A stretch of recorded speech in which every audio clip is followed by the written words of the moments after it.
Voici une petite vidéo, la première d'une série où l'invisible m'explique certaines photos d'orbes ou autres matérialisations que j'ai pu capter avec mon appareil. Les infos ont été reçues par la clairaudience et clairvoyance pour ces photos-là. Je rappelle que les orbes se matérialisent grâce à des objets physiques comme les particules de poussière, gouttelettes, etc. et que l'invisible se sert de ces particules physiques pour se matérialiser et même pour faire apparaître certains motifs que l'on peut voir dans certains orbes. Peut-être que ces explications vous paraîtront insensées, mais je les partage comme je les ai reçues, sans en rajouter, sans en enlever. Il importe peu pour moi que vous les croyiez ou non. Chacun a son opinion et chacun doit respecter celle d'autrui. Ces explications peuvent nous aider à comprendre un peu plus ce que sont les orbes et autres manifestations que on peut avoir sur nos photos. 1. Zach. Cette photo a été prise en août 2012.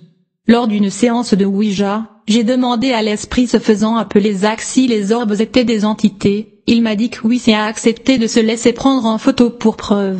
Zach est un esprit qui vient pour jouer comme beaucoup d'autres, même si des fois il accepte d'être sérieux. On a été en contact avec lui pendant plusieurs séances de spiritisme. Ensuite il est parti. Il est courant que des êtres désincarnés se montrent comme un orbe sur une photo pour signaler leur présence par exemple. Il n'y a pas que nos ancêtres ou proches décédés qui le font, mais d'autres êtres qui vibrent sur des fréquences non visibles à l'œil humain, comme nous le verrons dans d'autres vidéos. 2. Le fantôme de Brouage. Photo prise le 9 mars 2013. Voici une photo qui paraît anodine à première vue, mais quand on zoome, on voit ceci, la forme blanche au milieu de la photo qui indique, d'après mon expérience, que c'est un fantôme, ou plutôt une entité désincarnée qui se balade toujours dans ce lieu et est encore attachée sur le plan terrestre. Les esprits errants n'apparaissent pas sous forme d'orbe, d'après ce qu'on nous a fait savoir plus tard par l'intermédiaire d'écriture automatique, mais plutôt comme cela ou dans le même genre de manifestation.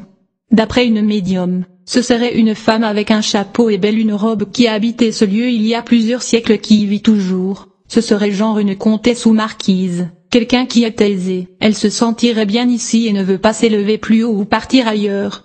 Elle n'est pas très élevée spirituellement et elle ne cherche pas à l'être. Elle n'a pas cherché d'être prise en photo, elle passait par là et notre appareil l'a pris pour notre plus grand bonheur. Voici une autre matérialisation qui est sur la même photo, toujours d'après cette médium. L'énergie de cet orbe serait celle d'un oiseau qui ne vibre pas sur le même plan que le fantôme. Certains orbes peuvent être l'énergie entre guillemets des animaux, mais parfois aussi des végétaux. Photo prise à Châtelaillon-Plage le 23 août 2012. On m'a montré ce qu'était cette lumière dans la nuit du 26 au 27 mars 2013 sans que je le demande. Ce serait la manifestation de l'énergie d'un objet inconnu sur Terre de couleur jaune et marron. Cet objet avait des lumières. 2 jours plus tard, on me dit qu'il vient de la ceinture d'Orion. Il est peut-être utilisé dans une autre dimension du côté de la ceinture d'Orion, bref j'en sais pas plus. On m'a montré ma photo puis l'objet à la place de la lumière au même endroit sur la photo, c'est un objet inconnu sur Terre. Il n'est pas rare que des objets inconnus des terriens se matérialisent sur mes photos. Ce seraient des objets qui ont été présents dans d'autres civilisations qui vibraient sur des fréquences différentes de la nôtre actuellement, des fréquences plus élevées, moins denses et avec un espace-temps différent. On peut capter ces objets sur photo car le temps n'existe pas dans les autres dimensions. Bref, vous verrez d'autres objets matérialisés dans mes vidéos et ces objets n'ont pas la forme sphérique de l'orbe. Il est souvent manifesté partiellement, parfois on me le montre entièrement et c'est là que je vois qu'il manque une partie. Je suppose que l'appareil photo ne peut pas le capter en entier sûrement à cause des différences de fréquence entre les dimensions. Photo prise le 26 mars 2013. J'ai pris ce curieux orbe en photo le 26 mars 13 et ne savais pas ce qu'il représentait. Ne sachant pas dans quel sens il fallait le regarder, j'ai mis les deux sur la photo. Je demandais à l'invisible ce qu'il représentait avant de me coucher dans la nuit du 28 au 29 mars.